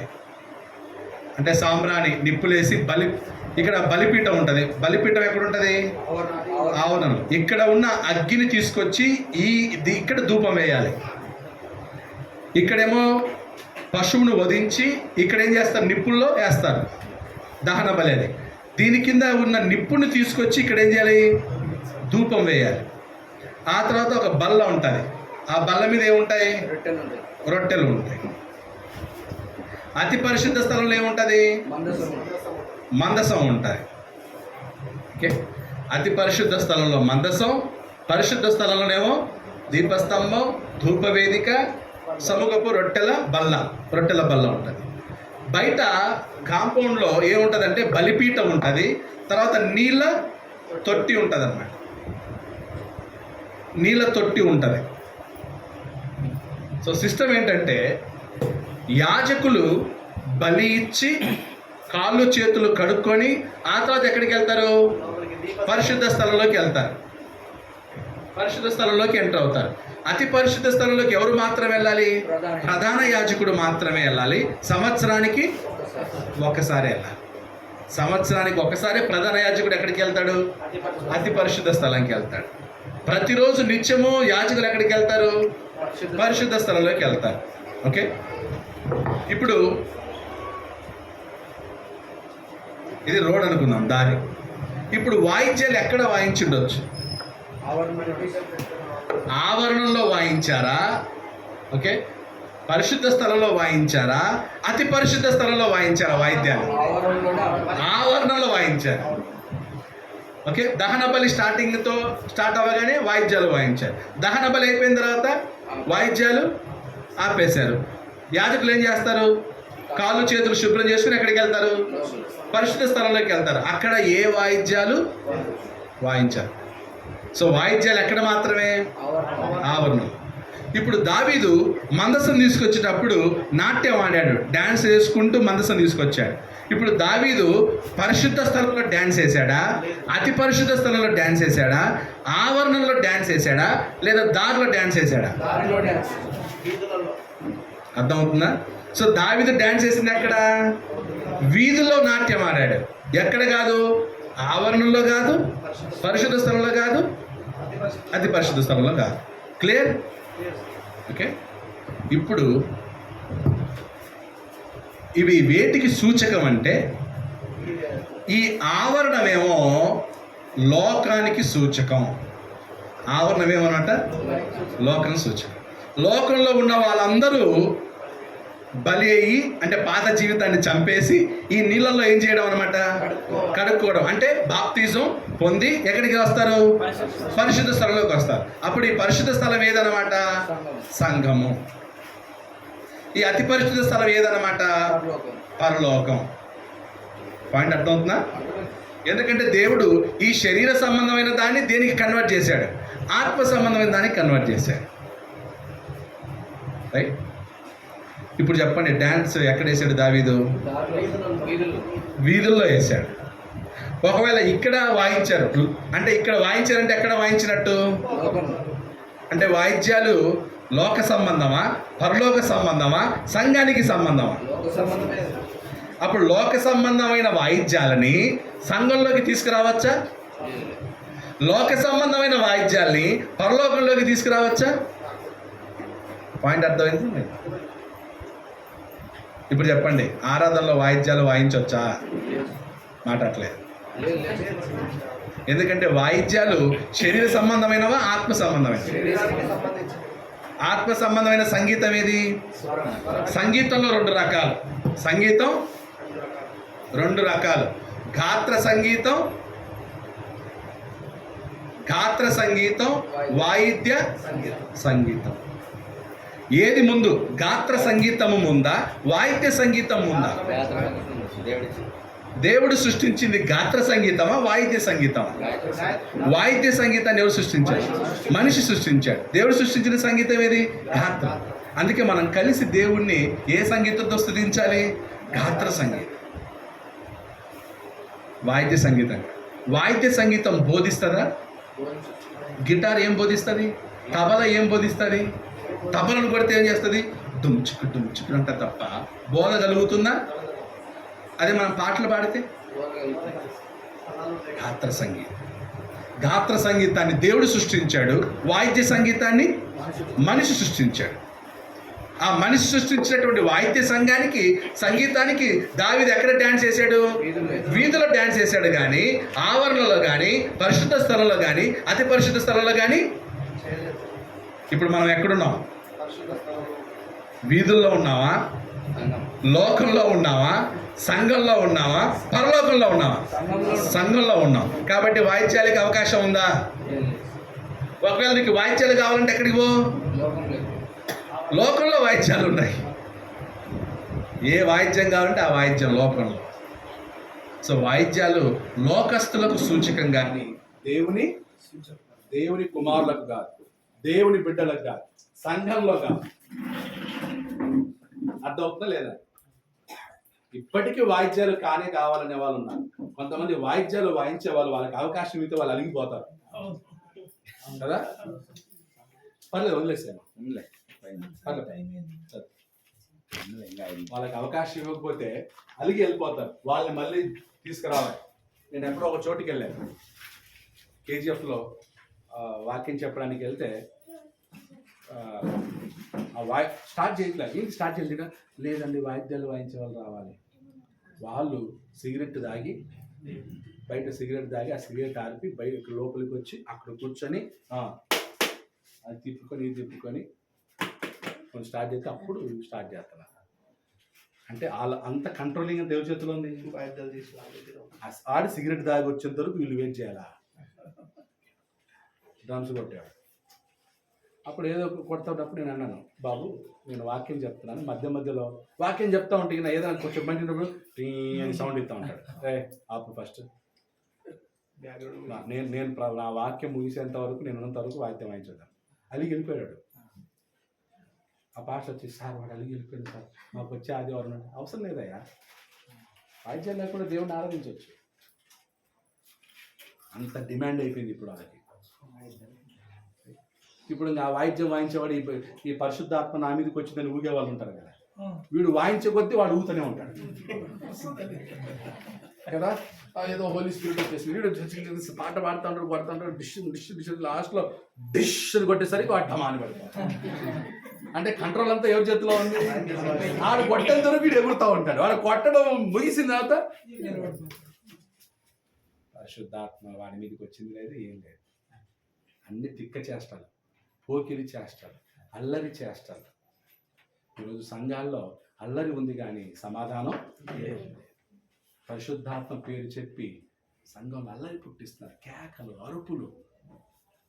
ఆ మ్యూజిక్కి కొంతమంది డ్యాన్స్లు వేస్తున్నారు, బట్టలు కూడా ఒంటి మీద ఉండట్లే. ఎక్కువ స్త్రీలకి పిచ్చి పట్టింది. ఆడలు మామూలుగా కాదు, విపరీతంగా. తప్పు. దేవుడు అల్లరికి కర్త కాడు. ఆదివారం ఆరాధన మనం సమాధానంగా, మర్యాదగా, గౌరవంగా దేవుడిని ఆరాధించాలి. అంతే తప్ప ఒకడు విసిలేస్తాడు, కేకలేయటం, ఒకడు చప్పట్లు కొట్టడం, ఎగరడం, గంతులు వేయటం, ఏంటి అసలు? బయటికి వెళ్ళే వాళ్ళకి సమాజం అన్యులకు ఎలా కనిపిస్తుంది ఆ దృశ్యం? అల్లరిగా కనిపించట్లేదా? ఏంద్రా వీళ్ళు ఇలా ఎగురుతున్నారు? బెంగళూరులో ఒక చర్చ్ ఉన్నింది, నేను చిన్నప్పుడు ఏది చర్చ్ అని. ఆ డ్రమ్స్ కొట్టి కేకలేస్తా ఉంటే చుట్టుపక్కల తట్టుకోలేక పోలీస్ స్టేషన్లో కంప్లైంట్ ఇచ్చారు. ఆ పోలీసులు వచ్చేసి మీ దేవుడు ఇలాగే చెప్పాడు ఆరాధన చేయమని, ఇంత న్యూసెన్స్గా ఆరాధన చేయమని మీ దేవుడు చెప్పాడా అని పోలీసులు అడిగారు. ఖాళీ చేయించాడు అక్కడి నుంచి. అంటే మన సమాజానికి అంత డిస్టర్బెన్సా? మైకులు పెట్టేసి అరుచుకుంటూ కేకలు వేసుకుంటూ. దేవుడు అల్లరికి. ఈరోజు ఎందుకు క్రిస్టియానిటీ ఎందుకు తగ్గుతుందంటే, ఎందుకు క్రైస్తవులు కావట్లేదండి? అయ్యో వాళ్ళు ఎలాగో పిచ్చి పిచ్చిగా గంతులేస్తారండి, ఏం పోతాం. ఇప్పుడు కామెడీ అయిపోయింది. ఇప్పుడు అలా చేసే వాళ్ళందరినీ ఆ కామెడీగా చూపిస్తూ ఉన్నారు, ట్రోల్స్ చేస్తున్నారు. ఎవరికి అవమానం అది? ఎవరు సృష్టించారు ఈ కల్చర్? అలాంటి దాంట్లో నుంచి మన కుటుంబాన్ని కాపాడుకోవాలి, మన పిల్లల్ని కాపాడుకోవాలి.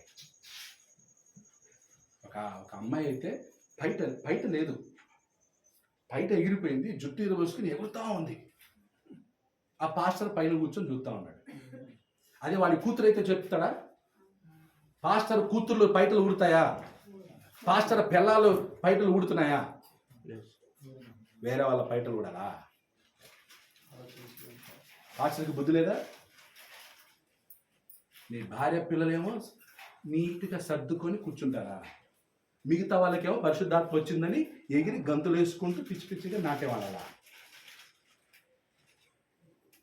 దొంగ పాస్టర్లు ఉన్నారు, అలాంటి వాళ్ళ విషయంలో జాగ్రత్తగా ఉన్నారు. ఇలా పిల్లలకి ఏమన్నా కాళ్ళు ఇరిగినా ఏమన్నా జబ్బు వస్తే హాస్పిటల్ అంబులెన్స్లో, మిగతా వాళ్ళైతే కొబ్బరి నూనె ఎత్తానా? మిగతా వాళ్ళ రోగాలకేమో కొబ్బరి నూనె, వీళ్ళ పిల్లలకి ఏమైనా అయితే హాస్పిటల్. మరి మీ పిల్లలకి కొబ్బరి నూనె రాయి, హాస్పిటల్కి పంపొద్దు. అర్థమవుతుంది అంటే ఇలాంటి వాళ్ళందరూ ఎలా పెరిగారు? మోసపోయే వాళ్ళు ఉన్నంత వరకు మోసం చేసేవాడు ఉంటాడు. వాక్యం తెలియక అంతే. ఈరోజు గుత్తి, రేపు గుత్తిలో తండోపతండాలు వెళ్తారు.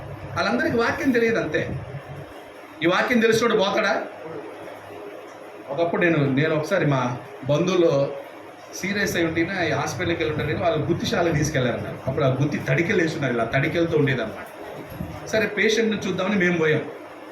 మా చిన్నమ్మ అవుతుంది, ఆమె బాగలేదు, జబ్బు కొన్ని రోజులు చనిపోతాంటే ఆశతో అక్కడికి వెళ్ళినది.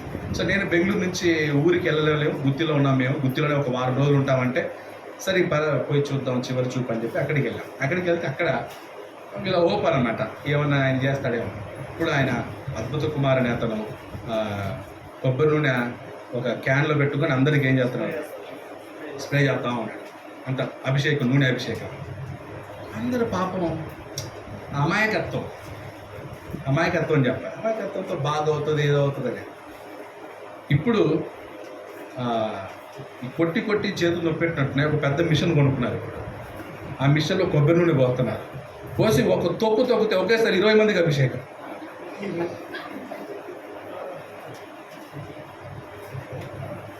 అంటే బయటోడికేమో కొబ్బరి నూనె, నీ ఇంట్లో వాళ్ళకేమో హాస్పిటల్. చాలా అన్యాయం, అక్రమం జరుగుతుంది. ఈరోజు మనం అద్భుతాల కాలంలో లేము. శరీరం అన్నాక జబ్బులు వస్తాయి, రోగాలు వస్తాయి, జ్వరాలు వస్తాయి, తుమ్ములు వస్తాయి, కాళ్ళ నొప్పులు వస్తాయి. క్రిస్టియన్స్ అంత వీక.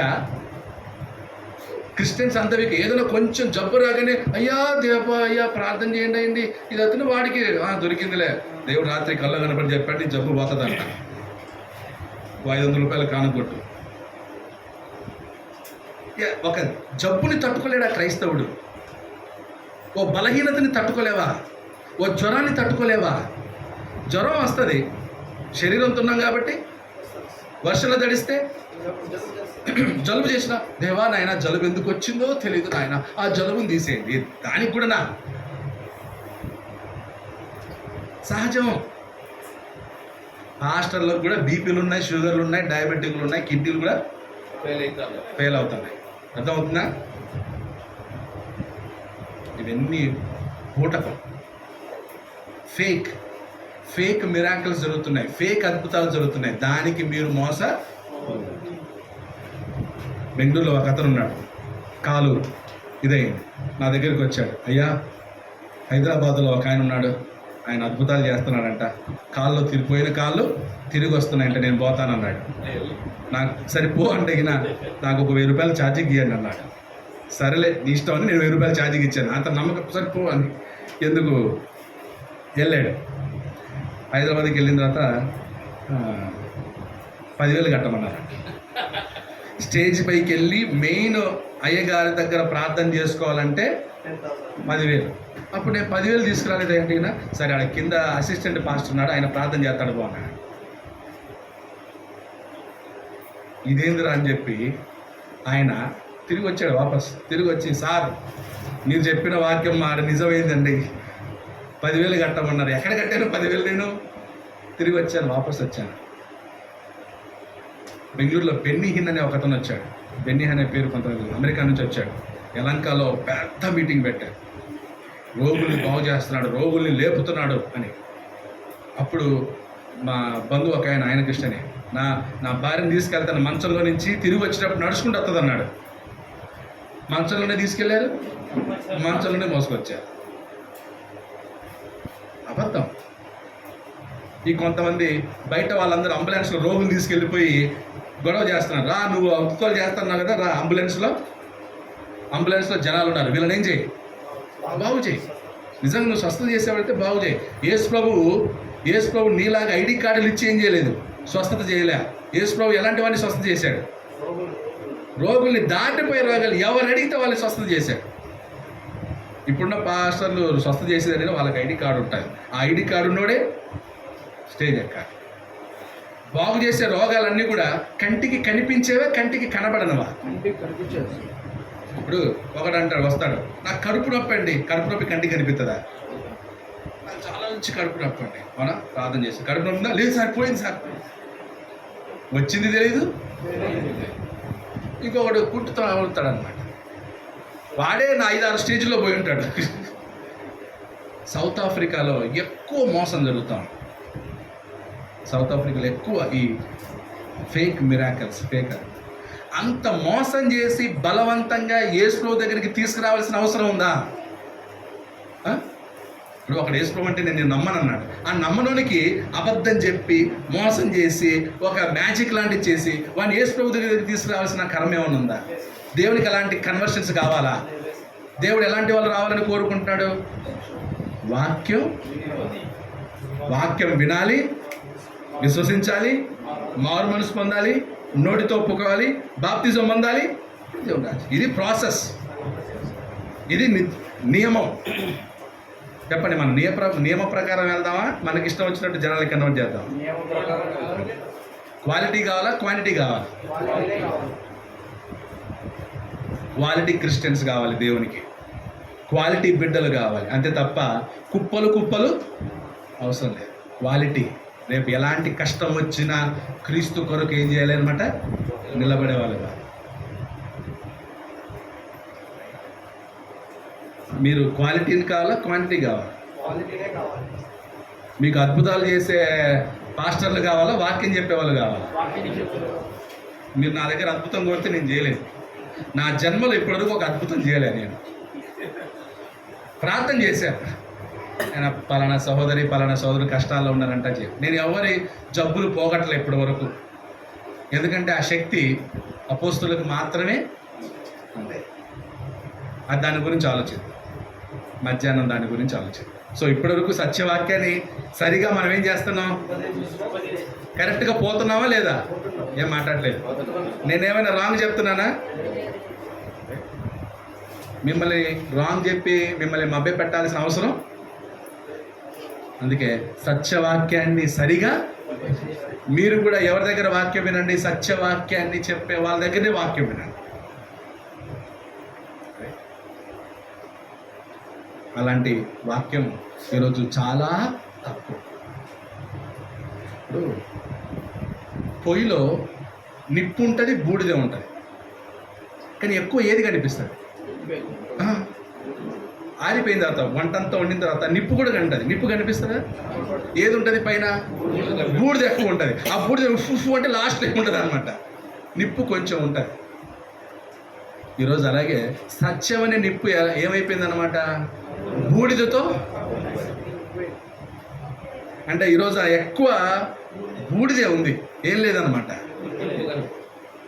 నిప్పు ఉంది, సో ఆ నిప్పు కనపడేంత వరకు బూడిదని ఏం చేయాలి మనం? ఊదాలి. అప్పుడు నిప్పు కనపడగానే వెంటనే ఏం చేయాలి? మంట వేసుకోవాలి. మీరు బూడిదే నిప్ప? ఏం మాట్లాడలేదు. బూడిదేనా నిప్ప మీరు? ఒకవేళ బూడిదలో ఉంటే బూడిదలో నుంచి ఎక్కడికి రండి? నిప్పు కొంచెం ఉన్నా చాలు, వెలిగిస్తుంది. బూడిద ఎంతున్నా.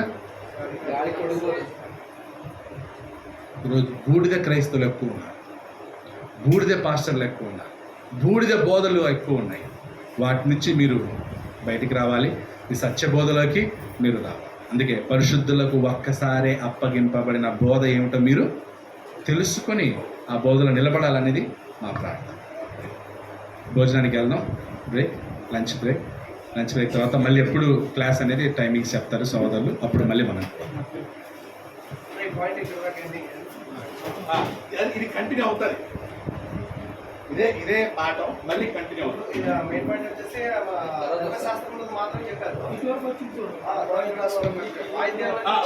సంగీత వాయిద్యాలు అక్కడ కొత్త నిబంధనలో చెప్పలేదు. కొత్త నిబంధన చెప్పాలి. సరే, మంచిది. మరి సారు బ్రదరు ప్రశాంత్ సారు మన దగ్గరికి వచ్చి మరి చక్కని వర్తమానం అందించారు. చాలా విడివిడిగా కదా, మనము పైన చెప్పుకొని వచ్చి మాట్లాడినాము, మనం పైన లేఖనాలు చెప్పినాము. సారు దాన్ని కంటిన్యూ క్రమం పద్ధతి. మనకి వేరే వాళ్ళు రావాలా, ఇంతమంది రాలేదు, ముందు మనము స్టడీ కావాలా.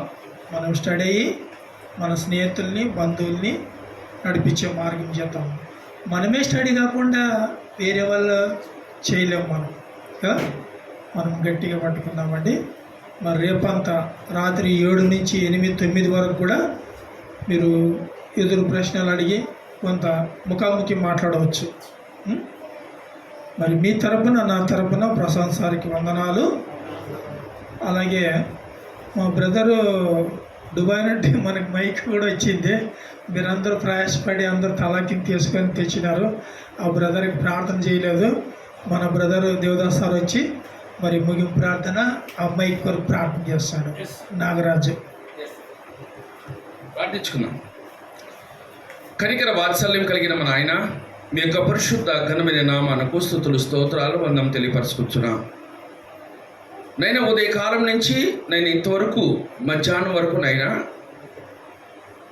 భూమి మీద కల్పితమైన వాక్యముతో మునిగిపోయిన అనేకలు తండ్రి సత్యవాక్యమును గ్రహించలేక వెనకబడుతున్న వారిలో నుంచి నైనా సంఘము తండ్రి భాస్కర్ రెడ్డి కాలంలో ఉంటున్న సంఘములో ఉంటున్న వ్యక్తులు నైనా ఆ సత్యవాక్యమును వినడానికని నైనా మీటింగ్ను ఏర్పాటు చేసి ఇలాగూ వాక్యాన్ని వినిన వారుగా ఉంటున్నారు. మన ఆయన సబ్జెక్ట్ పూర్తి కాలేదు, నేను అవసరం పడకుండా నేను జ్ఞానం కలిగి వినగలిగినట్లు ప్రతి వారిని బలపరిచి కాపాడమని ప్రార్థన చేస్తూ అలాగ ఉపదేశం చేసిన మా ప్రియుల్ని మీరు ఆస్వాదించి బలపరిచినందుకే స్తోత్రాలు చెల్లించుకుంటూ రానే ఉన్న తండ్రి మధ్యాహ్నం పైన కూడా మా ప్రియుల్ని మీరు బలపరిచి ఆయన ద్వారా మీరు మాట్లాడమని మీ సన్నిధానంలో మేము వేడుకునే వారుగా ఉంటున్నాం. అలాగే నైనా ఈ రోజున తండ్రి ఇలాగన మేము వాక్యం వినడానికి మేము సమయాన్ని కేటాయించి నైనా ఇలాగూ కూర్చోడానికి మీరు మమ్మల్ని బలపరిచినందుకే స్తోత్రాలు. ఇలాగూ వాక్యం వినడానికి మమ్మల్ని ఆస్వాదించినందుకే స్తోత్రాలు. అలాగూ తండ్రి స్త్రీలు పురుషులు అందరూ కలిసి నైనా నేను వాక్యం వినేదానికనే తండ్రి వారు తండ్రి సెలవు పెట్టొచ్చు కూర్చున్న వారుగా ఉంటున్నారు. నైనా వారి కొరకు ప్రార్థన చేస్తున్నాం తండ్రి, వారిని బలపరచమని ప్రార్థన చేస్తున్నాం. సత్య సత్యం ఏదో గ్రహించగలిగినట్లు వారిని బలపరచమని ప్రార్థన చేస్తున్నాం. ఆ సత్యమును గ్రహించగలిగిన మనసు వాళ్ళు ఏర్పడగలిగినట్లు సాయం చేయమని వేడుకుంటున్నాం. అలాగే సత్యము కొరకు తండ్రి వారు జీవించగలిగినట్లు తండ్రి వారిని ఆశీర్వదించమని వేడుకుంటున్నాం. ఆ సత్యము కొరకు బ్రతుకుతూ అనేక మందిని తండ్రి సత్యంలోనికి తీసుకొని రాగలిగినట్లు వారిని బలపరిచి నీ కృపతో నడిపింపచేయమని వేడుకుంటున్నాం. నైనా ఈ కూడికలో నైనా మీరుండి ఈ కార్యక్రమం నడిపించడానికి స్తోత్రాలు చెల్లించుకుంటూ ఈ కార్యక్రమం కొరకు ప్రయాసపడిన ప్రతి బిడ్డ కొరకు ప్రార్థన చేస్తున్నాం. నాయన ప్రతి వారిని ఆస్వాదించి దీవించి బలపరచమని ప్రార్థన చేస్తూ రానై ఉన్న కాలంలో మరింత బలంగా తండ్రి ఇలాంటి ఒక ఏర్పాటు చేయగలరు, ఇలా కన్నా గొప్ప గొప్ప గొప్ప కార్యక్రమాలు చేయనట్లు ఈ సంఘాన్ని మీరు ఆస్వాదించి దీవించమని ప్రార్థన చేస్తున్నాం. ఇగో భోజనానికని వెళ్తున్నాం తండ్రి, మమ్మల్ని బలపరిచి కాపాడమని వేడుకుంటూ అలాగే తండ్రి మా ప్రియులు తండ్రి నాగరాజు గారు నేను మైకును దయచేశారని తెలియచేసి ఆయన తండ్రి మంచి మనసుతో ఇచ్చిన ఆ బిడ్డను మీరు దీవించి ఆస్వాదించి బలపరచమని ప్రార్థన చేస్తూ నైనా సంఘానికి ఏదైనా ఇస్తే అది మీకే ఇచ్చిన ఒక వస్తువు కాబట్టి తండ్రి నైనా దీని వలన తండ్రి దూరంగా ఉంటున్న వ్యక్తులకి మాట వినపడగలగడానికి ఒక యంత్రము కాబట్టి ఆ యంత్రము తీసిచ్చిన సహోదరుల కొరకు ప్రార్థన చేస్తూ అలాగే తండ్రి దానికి తక్కువ పడినదన్నీ ఎగేసి తండ్రి ప్రతి వారు సహాయం చేసిన ప్రతి వారిని దీవించి ఆస్వాదించమని నేను విడుదల వచ్చిన మేము మరొక క్లాసులో మేము కూర్చున్నంత వరకు నీ సన్నిధి మాతో కూడా ఉంచమని యేసయ్య పరిశుద్ధ నామములో అడిగి వేడుకుంటున్నాం చేయగలిగిన మా తండ్రి.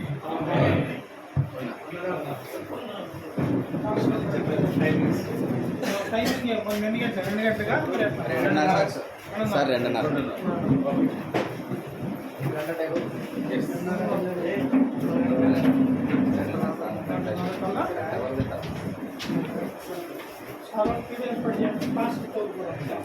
2:30కి మళ్ళీ క్లాస్ ఉంటుంది.